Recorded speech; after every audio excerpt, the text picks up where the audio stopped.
First Epistle to Timothy 5:22, NASB. Do not lay hands upon anyone too quickly, and thereby share responsibility for the sins of others. Keep yourself free from sin. This verse comes from a letter written by the Apostle Paul the Apostle to Timothy, a young church leader. Paul was teaching him how to lead wisely, especially when choosing people for ministry and leadership within the church.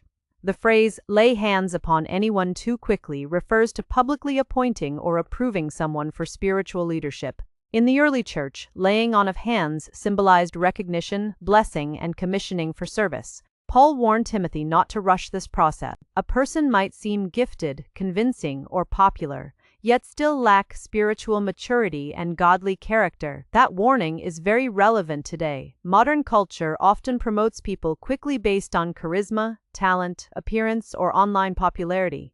Churches, businesses, and even friendships sometimes move too fast without carefully examining a person's character. Social media, especially, has created a world where influence can come almost instantly. Someone can gain thousands of followers overnight, and many people immediately trust them without truly knowing who they are. Paul teaches that believers must use wisdom and patience. Character matters more than talent.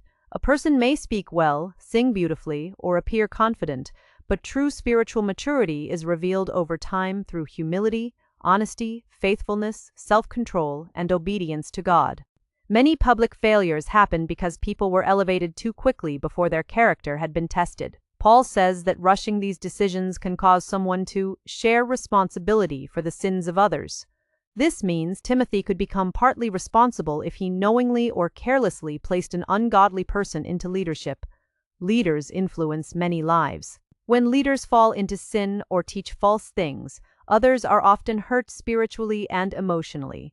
This principle applies outside the church as well. People today constantly endorse others by promoting them online, supporting them blindly, or following their example without discernment. Christians should be careful about who influences them and whom they encourage. The second part of the verse says, keep yourself free from sin. Paul reminds Timothy that while he evaluates others, he must also guard his own spiritual life. It is easy to focus on the failures of others while ignoring personal sin. Scripture calls believers to live with integrity and holiness. This does not mean believers become perfect. Everyone struggles and needs God's grace daily. But Christians should not become comfortable with sin or compromise. In today's world, many things that God calls sinful are treated as normal or harmless. Believers are often pressured to stay silent about truth in order to fit in with society. Paul's instruction reminds Christians to stay spiritually alert.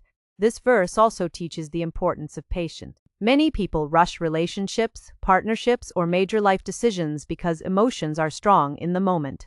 But wisdom often requires slowing down, praying, observing, and waiting. Time reveals character. A person's true heart becomes visible through consistent actions, especially during difficulties and temptations. Ultimately, 1 Timothy 5. Whether in church, family, friendships, or online, people affect one another deeply. Because of that, believers should seek wisdom before trusting, promoting, or following someone closely. The verse also challenges every Christian personally. Instead of only asking whether others are living faithfully, believers should ask themselves if their own lives reflect Christ. God cares not only about what people say publicly, but also about who they are privately. In a fast-moving world that rewards popularity and quick success, this verse calls Christians back to discernment, patience, wisdom, and personal holiness.